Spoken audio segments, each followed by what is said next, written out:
fait, si le jour où je n'aimerais plus naviguer dessus, j'arrêterai de naviguer dessus, puisque de toute façon, on va dire que c'est... Il y a des bons moments et des mauvais moments, et à chaque fois qu'on est dans les mauvais moments, on se dit qu'est-ce que je fais là et j'ai envie d'arrêter. Et à chaque fois qu'on arrive, la seule chose qu'on retient, c'est les bons moments. Et on a tout de suite envie d'y retourner. Donc ça, c'est vraiment quelque chose qui est très paradoxal et difficile à chaque fois, mais ça veut dire qu'on a l'envie et qu'on aime ça, donc on y prend toujours beaucoup de plaisir à revenir. Après, moi, pour l'instant, j'adore ça, et c'est ce qui me plaît, c'est pour cela, sur ces bateaux-là, à armes égales avec les copains, et donc ça permet de faire des belles courses.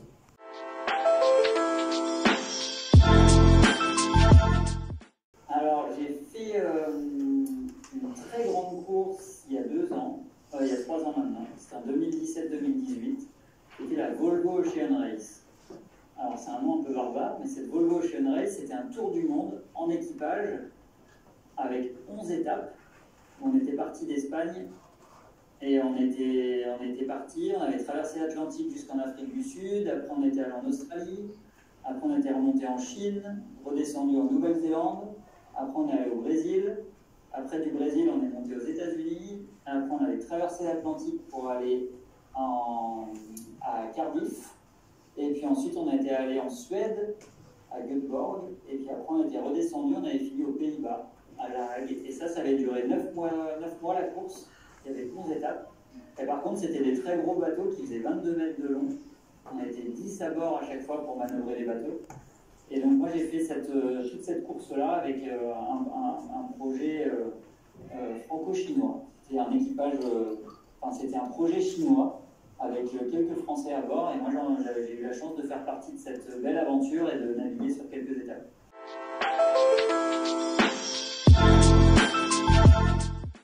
Et donc on va vivre à bord du bateau pendant 22 jours. Voilà. Donc ces bateaux-là, comme je vous ai dit, c'est le Figaro 3. Avant, les précédentes éditions, c'était sur le Figaro 2, qui était un bateau qui allait un petit peu moins vite.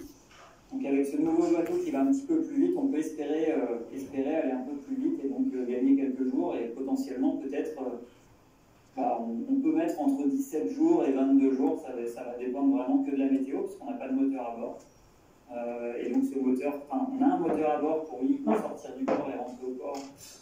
Mais on ne se sert pas de l'hélice quand on est en course, on n'a pas le droit. Tout ça c'est bloqué.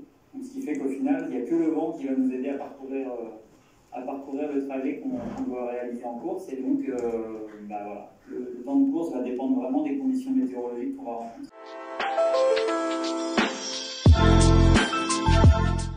Alors à bord, quand on prépare la nourriture pour la transat, on a une chose à laquelle il faut penser et qui est primordiale pour nous, c'est qu'on n'a pas de réfrigérateur. Donc on ne peut pas garder au frais. Donc la seule chose qu'on peut prendre, c'est de la nourriture qui se conserve à la température normale, à la température ambiante, à la chaleur. Donc on fait très attention à ça. Donc principalement, pour tout ce qui est plat pour les repas, on utilise des sachets, alors soit de nourriture toute prête à réchauffer, qui sont emballés sous vide et vraiment traité et conditionné pour que ça dure très longtemps dans le temps et que ça puisse résister à la chaleur. Donc ça, c'est des plats qu'on appelle apertisés, qui sont déjà tout prêts, et il y a juste à les mettre dans de l'eau chaude et ça se réchauffe et ensuite on peut les manger directement. Ou alors on utilise des plats lyophilisés, c'est un petit sachet de poudre, c'est de la nourriture en poudre qui a été déshydratée.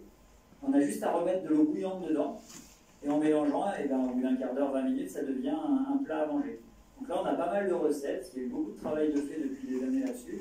On commence à avoir de la bonne nourriture, on mange très très bien en standard. Puis après, il y a tout ce qu'on consomme régulièrement, que vous avez aussi, pour les goûter ou tout ça. On emmène des pommes-potes, des barres de céréales, des choses comme ça qui nous font un petit peu les encas et l'énergie entre les repas. Et puis, sur les débuts de transat, on emmène un peu de frais, c'est-à-dire des fruits frais, des choses comme ça, ou de la charcuterie fraîche, sèche, qui se conserve au début. Et puis c'est sûr que c'est la fin de transat, c'est un petit peu plus compliqué d'avoir du frais et de la bonne nourriture. Mais en tout cas, on arrive à faire pour 20 jours, pour partir comme ça pour 20 jours, on arrive à avoir de la très bonne nourriture pour la fin.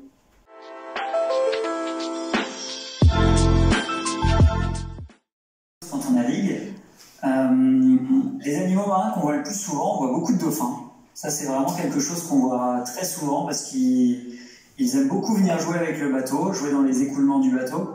Ils viennent surfer un petit peu la vague du bateau, donc c'est super agréable. On les voit très régulièrement. On voit, ils viennent se frotter au bateau, ils nous accompagnent pendant quelques minutes, ils font des petits plongeons à côté de nous, donc ça on les voit très souvent.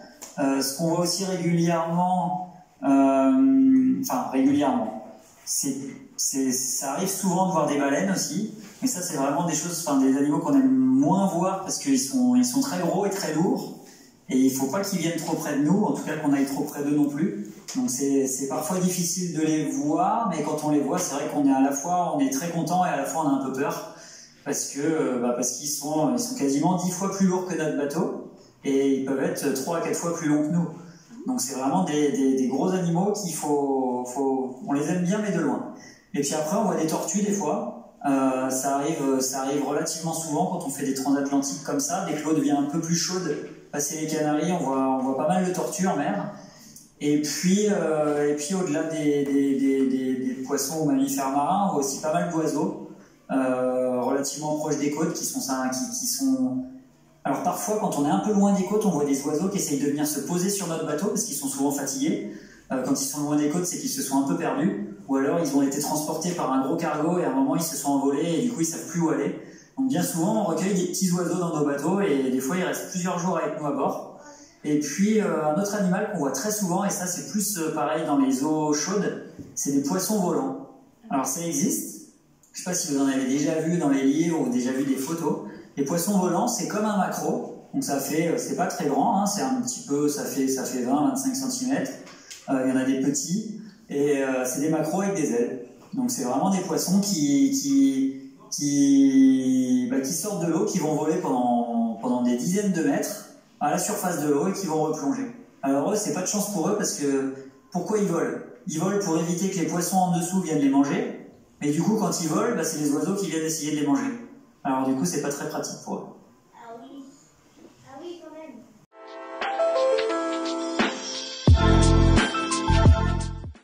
Alors oui, j'ai fait plein de courses. Cette transat en double, c'est une fois tous les 2 ans. Moi, ça va être ma quatrième participation à celle-ci. Cette transat-là, je l'ai fait aussi en solitaire. Je l'ai fait 2 fois en solitaire. Donc j'étais vraiment tout seul sur mon bateau pour traverser l'Atlantique.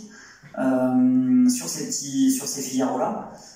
J'ai fait des transats Jacques Vabre. Je ne sais pas si vous êtes déjà allé au Havre en novembre pour voir le départ de la transat Jacques Vabre, voir tous les beaux bateaux au départ de cette course. Moi, la transat Jacques Vabre, je l'ai fait 3 fois. Je l'ai gagné une fois, j'ai fait une fois deuxième.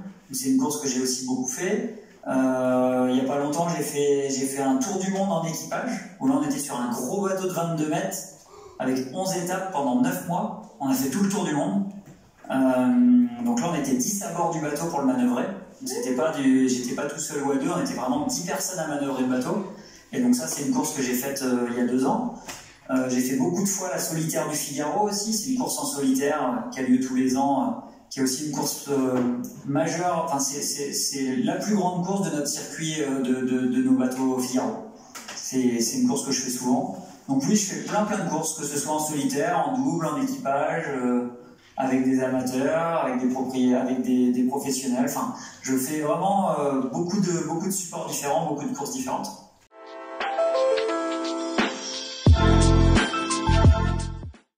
Alors, mon propre bateau, c'est ce genre d'exercice, en tout cas de course au large comme ça fait un peu plus de 10 ans que je fais ça. Après, sur nos projets, comme je vous disais, il y a des partenaires et des sponsors sur nos projets qui nous permettent du coup à la fois de financer les projets et puis du coup d'avoir les bateaux. Donc ça c'est très dépendant de chaque projet. Parfois c'est les partenaires qui ont les bateaux, parfois c'est les skippers qui arrivent avec leurs bateaux. Là celui-là c'est mon bateau, mais avant c'était les bateaux de mes sponsors. Donc au final c'est très différent à chaque fois.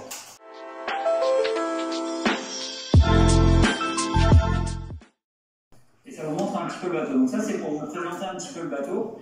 Le bateau, c'est d'autres photos du bateau. Donc on voit que la grande bulle dont je vous parlais, la bulle noire, elle est quand même très grande sur le bateau. Ça fait 130 mètres carrés. Donc c'est quasiment la taille d'une maison en surface. C'est très grand.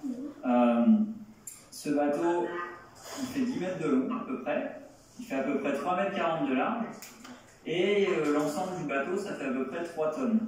Là, on a une photo de l'intérieur du bateau. Donc c'est très simple, minimaliste, c'est-à-dire qu'il n'y a vraiment pas grand-chose dans le bateau. Il y a pas, si certains d'entre vous sont déjà montés dans un bateau de croisière où il y a des cabines, une cuisine, des toilettes et tout ça, bah là c'est pas du tout le cas sur nos bateaux. Nos bateaux ils sont presque vides à l'intérieur, on a un petit peu d'électronique, d'informatique, et après ça reste un bateau tout vide où bah, au final on cherche un petit peu les endroits pour dormir. Donc, on voit sur le côté là, on a du mal à l'identifier, mais il y a ce qu'on appelle des bannettes, des petites entre guillemets planches en tissu qui se permettent du coup de s'incliner, et en fonction de quand le bateau penche, on arrive toujours à être à plat pour dormir.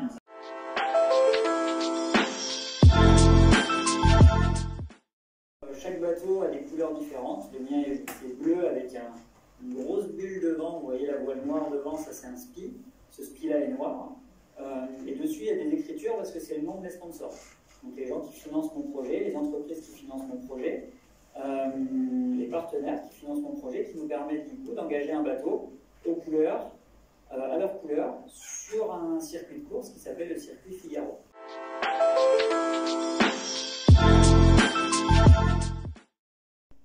Un tiers du poids du bateau, c'est la quille.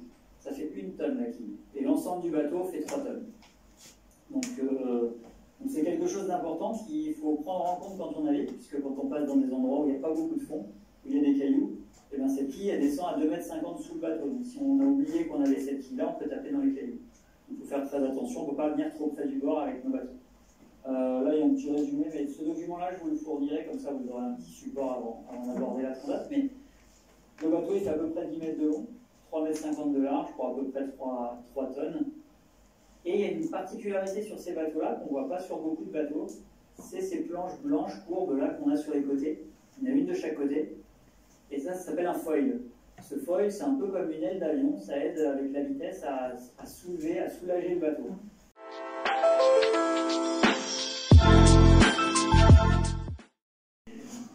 La fibre de verre qui constitue la coque du bateau.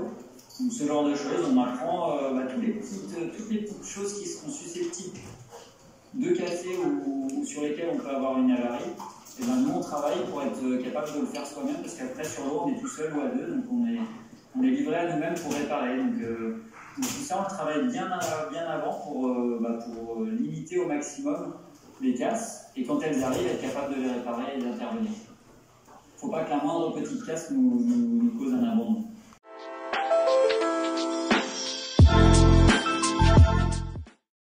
C'est un peu triste, mais à la fois c'est la réalité. Sur l'eau, la mer est très très grande, c'est énorme. Par contre, des fois, oui, on voit des zones, ça nous arrive de taper des choses avec le bateau quand on avance. Notamment la nuit, on ne voit rien du tout. Et puis la journée, quand on n'est pas en train de regarder devant, ça nous arrive de toucher des choses. Donc il y a beaucoup de déchets, plastiques ou autres, qui tombent des bateaux.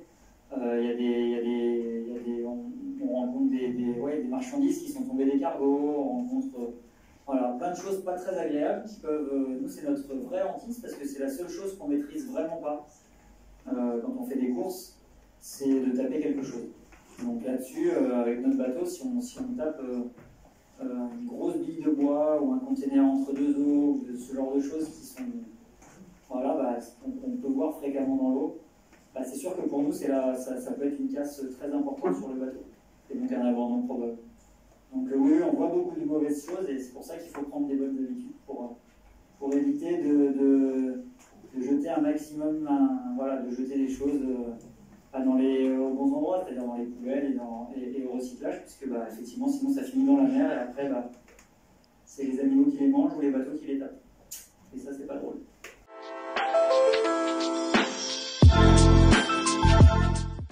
Alors oui, on en voit beaucoup, on en voit régulièrement, c'est un peu décevant à chaque fois qu'on en voit, mais c'est la réalité. Il y a des choses qui traînent, qui ne devraient pas être là, mais qui sont là.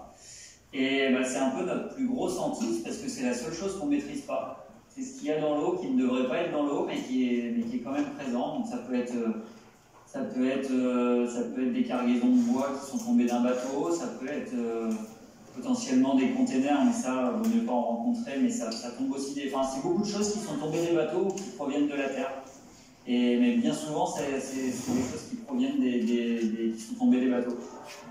Et donc, oui, ça arrive d'en rencontrer, de taper des choses. Alors moi, j'ai jamais eu de grosses conséquences par ça, mais par contre j'ai déjà tapé des choses, effectivement, quand on est sous pilote automatique ou qu'on est dans la cabine parce qu'on est sous pilote, parce que on se repose aussi, la nuit, on ne voit pas où on avance. Donc toutes ces choses-là qui ne sont pas forcément visibles en surface, mais qui peuvent être juste en dessous de la surface de l'eau et qu'on peut taper.